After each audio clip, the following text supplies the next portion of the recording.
हैं धनंजय गिरी जी, क्या भारत सरकार उस प्लान बी के लिए भी तैयार है? क्योंकि इस वक्त तो कहा जा रहा है भाई 74 दिनों का जो है तेल भंडारण है, 20 से 25 दिनों का गैस स्टोरेज भी हमारे पास है, गैस रिजर्व हमारे पास है, लेकिन प्लान बी तैयार है अगर ये और खिंचता है? क्योंकि जो हालात इस वक्त दिख रहे हैं, लग नहीं रहा है कि जल्द ये युद्ध खत्म होगा और पैनिक अभी से लोगों में क्रिएट होने लगा है। सबसे बड़ी जरूरत हम सबको यह है कि पैनिक नहीं होना है, जमाखोरी नहीं करना है, स्टोरेज नहीं करना है। दूसरे क्योंकि सरकार के पास जो हम बता रहे हैं कि 250+ मिलियन बैरल कच्चा तेल और ईंधन स्टॉक है, 258 MMPTA रिफाइनरिंग क्षमता है जो देश की जरूरत से भी ज्यादा है। देश में कच्चे तेल पेट्रोलियम के उत्पादन का पर्याप्त भंडार है और काल्पनिक बाधाओं से निपटने की पूरी तैयारी सरकार के पास है। फेंको अपनी पूरी शक्ति के साथ फेंको। स्टेट ऑफ हॉर्मुज बंद है, सब लोग जानते हैं। पूरी दुनिया में लगातार जिस तरह से परेशानियां चल रही है, वो भी किसी से छुपी हुई नहीं है। आज 40 देश हमारे साथ ट्रेड कर रहे हैं, 40 देशों से हमारे पास रशिया और चीन के जहाजों की आवाजाही वहां जारी है धनंजय जी। जहाज तो हमारे भी रशिया से आ रहे हैं और ऐसा से हम लोगों ने एक भी दिन बना नहीं किया लेना एक देना। रशिया से लगातार हम खरीद रहे हैं। इसके अलावा स्टेट ऑफ हॉर्मुज के अलावा 40 देशों से हम खरीद रहे हैं। मामला सिर्फ ये है ना कि हमारे पास गैस के भंडार हो, हमारे पास तेल के भंडार हो, किसका जहाज कहां से जा रहा है। आधी दुनिया जब डिस्टर्ब है, आधी दुनिया में डिस्टर्बेंस का बात चल रहा है। दुनिया या तो एक तरफ है या दूसरे तरफ है। हमारे दोनों से अच्छे रिश्ते हैं और उसको हम दोनों से के साथ को निभाना है। हमारी जो पॉलिसी वो हमारे नेशन फर्स्ट के हिसाब से चलेगी ना। भारत के हितों की रक्षा करते हुए हम अपनी पॉलिसी बनाएंगे। रशिया की क्या स्थिति है, चाइना की क्या स्थिति, उससे हमें क्या लेना देना। लेकिन हाँ, जब दुनिया में कोई भी वैश्विक परिस्थितियां जिस तरह की आएंगी, जब दुनिया पूरी प्रभावित है, तो हम उससे अछूते कैसे रह सकते हैं। हमें उसके लिए पूरे देश को, ये बात दलगत बात नहीं है, ये देश की बात है। नहीं, अभी तो हम दलों की बात ही नहीं कर रहे हैं ना। अभी तो हम उस आम जनता की बात कर रहे हैं जो इस वक्त लंबी लंबी कतारों में खड़ी हुई है। यहाँ पे मुंबई में जो 20% होटल हैं वो बंद हो चुके हैं, 50% और स्थिति नहीं सुधरी तो वो भी बंद हो जाएंगे। ये भगवान क्या जुल्म है। ये तमाम एसोसिएशंस ने ही एक बात का खुलासा कर रहे हैं ना। बेंगलुरु में भी इसी तरह कमर्शियल गैस की सप्लाई रुकने से कारोबार प्रभावित है। चेन्नई, हैदराबाद, पुणे, गुजरात, जहां पर लोगों पर बेरोजगारी जो है उसके लाले पड़ गए हैं। बेरोजगारी जो है उससे वो ग्रसित हो सकते हैं। सरकार के पास पर्याप्त भंडार है। आने वाले भंडार को आगे सुनिश्चित किया जा रहा है। अल्टरनेट तैयार किए जा रहे हैं और अभी 7 से 8 हफ्तों का हमारे पास बफर स्टॉक भी है। इसलिए अभी पैनिक होने की कोई जरूरत नहीं है। स्टोरेज को रोका गया है, कालाबाजारी न हो इसका ध्यान दिया जा रहा है। जरूरत से ज्यादा किसी को पैनिक होने की जरूरत नहीं है, ये बताया जा रहा है। इस तरह के परेशानियों में जाने की जरूरत नहीं है। लेकिन इसका मतलब ये हुआ ना कि आपको अंदेशा था इस तरह की स्थिति हो सकती है, तभी आपको जो है एसेंशियल कमोडिटी एक्ट लगाना पड़ा। इसीलिए आपको रसोई गैस के दाम 60 रुपए जो है वो बढ़ाने पड़े, कमर्शियल गैस के आपको दाम बढ़ाने पड़े। अरे बाप रे, ये तो धोती खोल रहा है। अगर सब कुछ पर्याप्त है तो जो जमीन पर तस्वीरें नजर आ रही है वो क्यों? जब भी देश में ऐसी जरूरत पड़ती है कि जमाखोरी न हो, संकट है, इसका मतलब संकट की स्थिति में है हमारा देश, क्या ये माने? अरे हम जिस गोले पे रहते हैं उस पर इतने गोले गिर रहे हैं कि लगातार गोला ही संकट में है। वो एक देश दूसरे देश पर इतने गोले गिरा रहे हैं कि पूरा गोला संकट में, पूरे धरती संकट में, पूरे विश्व के हालात खराब है। तो आप संकट की बात करें तो कमान की बात करें, पूरी दुनिया संकट में है भाई। World is in the order of crisis, पूरी दुनिया क्राइसिस में। हम कैसे बैठ कर कहा देखने नहीं एवरीथिंग इज ऑलराइट? नहीं, जब इस तरह की परिस्थिति आती है तो हम सबको सजग होना पड़ेगा, हम सबको तैयार होना पड़ेगा। उस परिस्थितियों के लिए तैयार रहने की जरूरत है। ये सरकार की सबसे बड़ी सफलता है कि इतना कुछ तैयार करके रखा है। लेकिन सरकार तो कह रही है ना कि ईंधन की कमी बिल्कुल नहीं है, अभी भी स्टॉक है, तो क्यों हाहाकार, क्यों अफरा तफरी लोगों के बीच अभी से? यही तो रोकना है पूजा जी। अच्छा, आपने बिल्कुल सही बात कही। इसी को तो रोकना है कि हाहाकार न हो, अफरा तफरी न हो, बता दिया जाए कि नहीं सब कुछ है, चिंता की कोई बात नहीं है। भाई गैस सिलेंडर बुक नहीं होगा, जिनका खत्म होने वाला होगा वो आगे खाना कैसे खाएगा? उसको ओटीपी नहीं आ रहा, अभी से आने बंद हो गए। 25 दिन के तो कौन जिम्मेदार है इसके लिए? 10 दिन पहले बुकिंग कराने वालों को अब तक ओटीपी नहीं आया, आप बताइए। 25 दिन का जब टाइम फिक्स कर दिया गया है तो 25 दिन में सबको मिल जाएगा, किसी को दिक्कत नहीं होगी। हर जगह उपलब्ध है। आप निकल रहे हैं, हम निकल रहे हैं, गाड़ी लेकर के निकल रहे हैं, तेल भरा रहे हैं, गैस आ रहा है, सब कुछ हो रहा है, कहाँ कोई दिक्कत है। रुक, तेरे को बताते तेरी माँ की। थोड़ी मर्यादा रखिए। तो विपक्ष सरकार से सवाल पूछने का विपक्ष का काम है। अगर कांग्रेस की सरकार रहती तो जिस भूमिका में आज भारतीय जनता पार्टी है, कांग्रेस है, उस भूमिका में भारतीय जनता पार्टी रहती। सरकार के वो समय समय पर घेरते रहना, सरकार से सवाल पूछते रहना, ये विपक्ष का काम है। लोकतंत्र इसी तरह काम करता है। लेकिन सवाल ये है कि सरकार ने युद्ध शुरू होने से लेकर बाद तक जो उसकी विदेश नीति थी या कूटनीति थी उसको लेकर के सवाल उठाए गए। कुल मिला जुला के पूरी दुनिया में इस वक्त उस युद्ध का असर सारे देश महसूस कर रहे हैं और हम उससे अछूते नहीं रह सकते। एक हफ्ते बाद से ही उसकी तपिश हमें महसूस होने लगी पूजा। और अभी आप देखिए, जैसा संजीव जी बता रहे थे, हम अपनी ज़रूरतों का 70% आयात करते हैं और उसमें से गैस ज़रूरतों का 30% आपूर्ति बाधित है।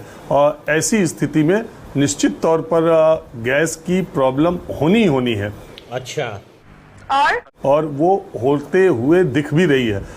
इतना ही नहीं, इसमें ये सप्लाई बाधित होने से जो 3 सेक्टर्स पर एग्रीकल्चर, शिपिंग और विमानन, इसमें बहुत परेशानियां आ सकती हैं अगर युद्ध लंबा खींचा तो। एयर इंडिया ने अभी आप देखिए 399 रुपये फ्यूल सरचार्ज लगा दिया है। और ये जो सब कुछ होगा वो आम जनता पर इसकी मार सबसे ज़्यादा पड़ेगी। अभी तक जब आप गैस सिलेंडर बुक करते थे रसोई गैस की तो 15 दिन का वेटिंग था, उसे बढ़ा करके 21 दिन का किया गया और अब 25 दिन का किया गया। मुझे बहुत सारे फ़ोन सुबह से आ रहे हैं कि गैस बुकिंग में OTP नहीं आ रहा है और गैस बुक नहीं हो रही है। एक बात तो ये है, लेकिन अपने कार्यक्रम, अपने चैनल के माध्यम से पूजा, ये भी हमारी जिम्मेदारी बनती है कि दर्शकों को और नागरिकों को इस बात के लिए आगाह किया जाए कि ये सोच करके कि आगे 1-2 महीने में गैस की किल्लत बहुत ज़्यादा होगी, आप ज़रूरत से ज़्यादा गैस को स्टॉक करने से बचें। कई बार आप देखती हैं कि लोगों को लगता है कि पेट्रोल डीजल का दाम बढ़ जाएगा या आगे किल्लत होगी, तो बिना वजह की ज़रूरत हो ना हो आम आदमी घर से निकलता है और पेट्रोल डीजल गाड़ी टैंक फुल करा रहे हैं। कौन है ये लोग, कहां से आते हैं, उसमें लेके जा रहे हैं, स्टोर कर रहे हैं। इसकी अभी कोई ज़रूरत नहीं है। इस वक्त देश के नागरिकों को अपनी ज़रूरतों को कम करने का भी ख्याल करना चाहिए। अगर लोग ईंधन बचा सकते हैं, आप हमेशा एक लग्जरियस लाइफ नहीं जी सकते। बहुत आराम तलब ज़िंदगी जीने के बजाय अगर सब लोग थोड़ी थोड़ी कटौती करें तो भी ये एक बड़ा काम होगा।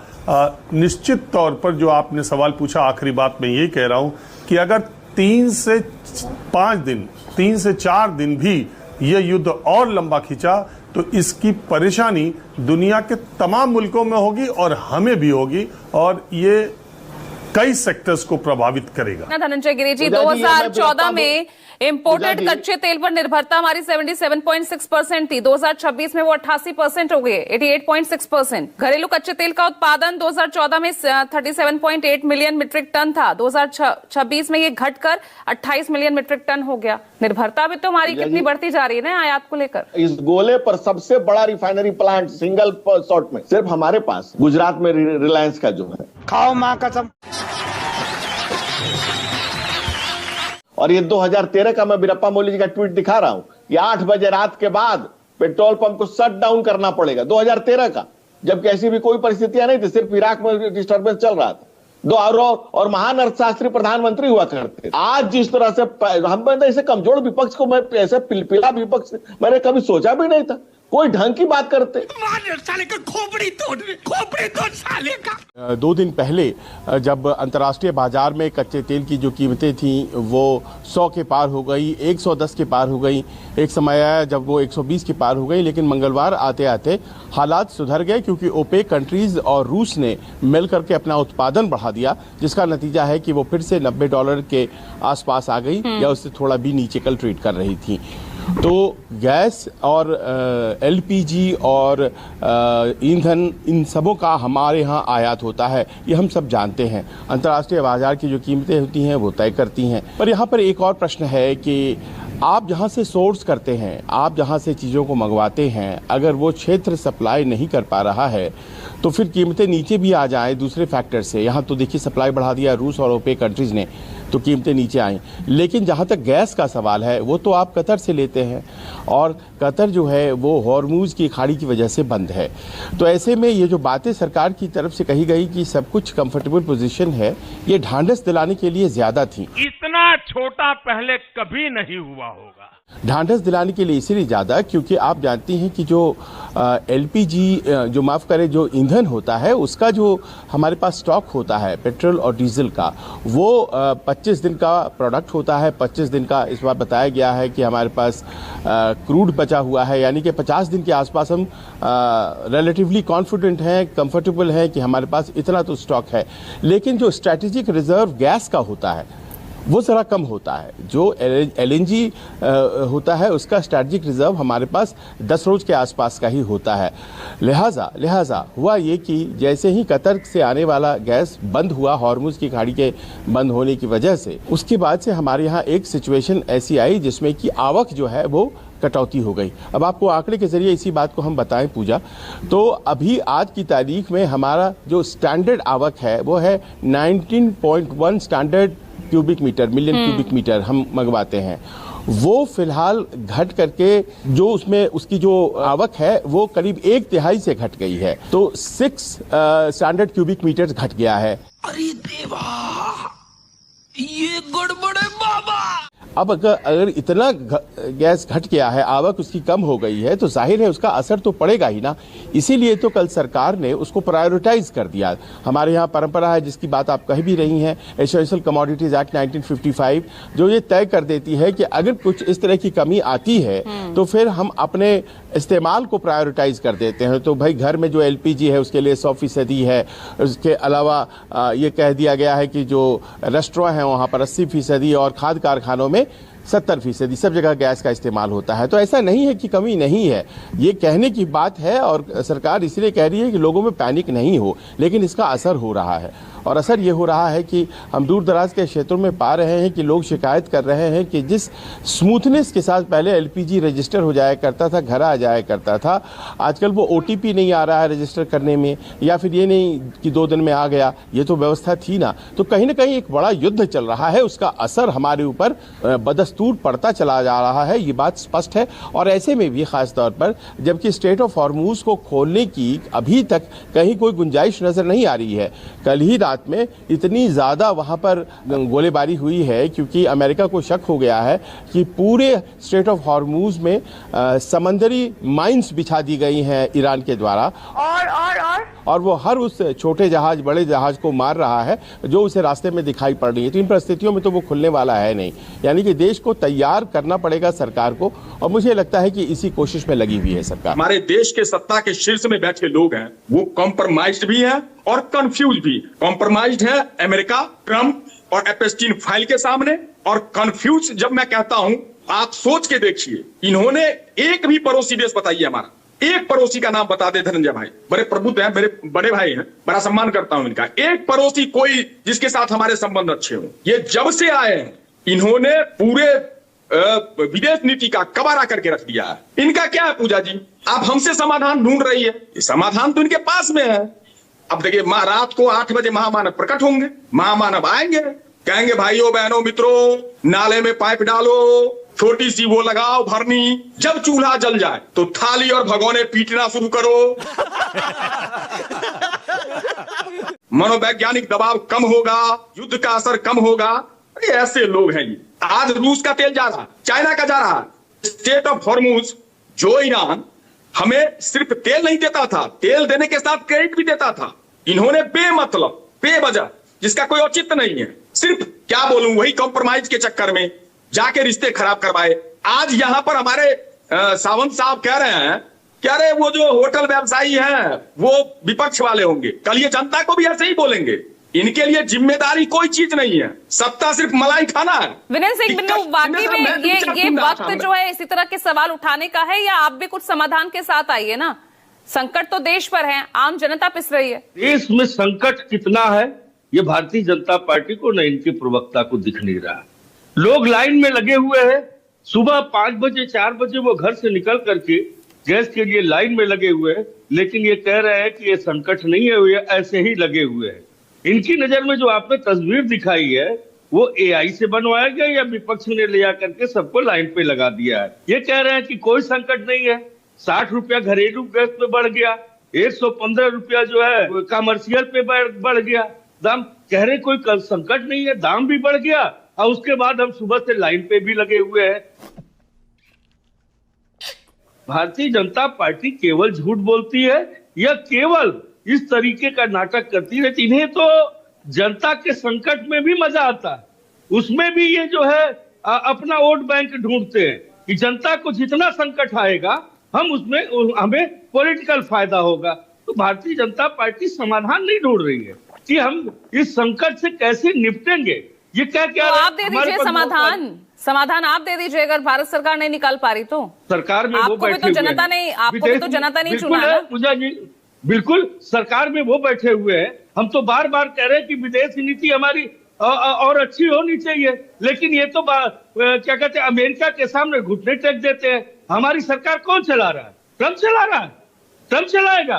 पूरा देश, पूरा विपक्ष, पूरी देश की जनता कह रही है कि ट्रम्प जो है कहीं न कहीं हमारे ऊपर जो है दादागिरी कर रहा है। अरे हमारे देश को आजाद कराने में कितने लोग शहीद हो गए? हमारा देश कभी नहीं झुका है। आज हमारे देश को कौन चला रहा है? वो कहता है कि 30 दिन खरीदो, अब ये कहेगा मत खरीदो। वो चलाएगा, वो बताएगा। तो लेने के देने पड़ गए। वो हमारे देश की सारी पॉलिसियों को जो है तय करेगा। भारतीय जनता पार्टी की सरकार डरी और मजबूर सरकार है। ये घुटने टेक चुकी है, इनके बस का नहीं है।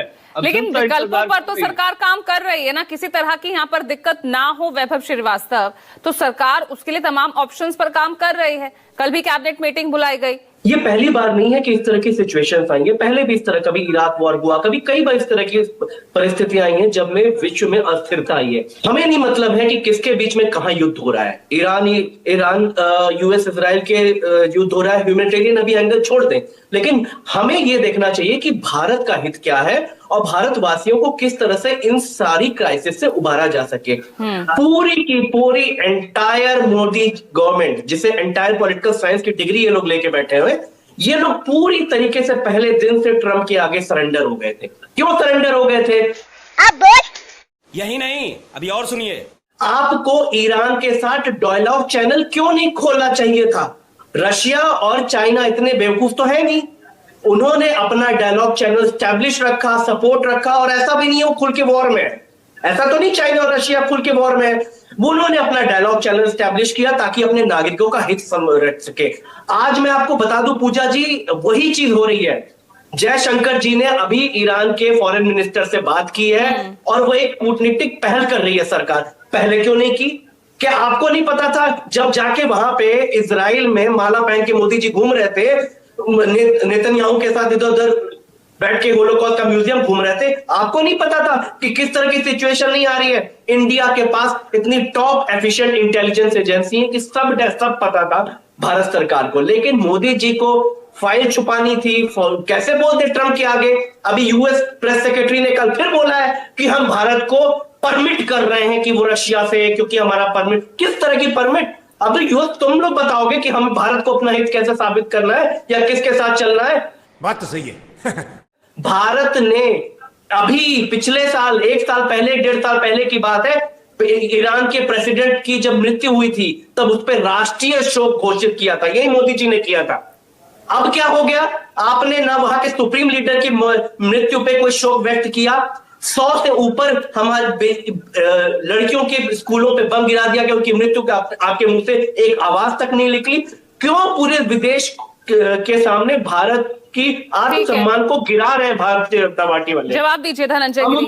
क्या हमारी विदेश नीति है वो जिम्मेदार? पूजा जी 10 सेकंड, पूजा जी 10 बोले सेकंड। बोले। मैं कह रहा हूं अब आपका ये भी है कि जनता क्यों नहीं विश्वास कर रही है, कि क्यों इस तरह से, अगर प्रधानमंत्री जी तो नजर बनाए हुए हैं ना, वो इसलिए विश्वास नहीं करी क्योंकि प्रधानमंत्री जी ने बार बार बोला है, जैसे डिमोनेटाइजेशन के साथ क्या बोला था, 50 दिन का समय दो वरना जो करना है। क्या हुआ? सिचुएशन वर्स्ट हुई। जनता जानती है कि इनसे कुछ नहीं संभलने वाला है।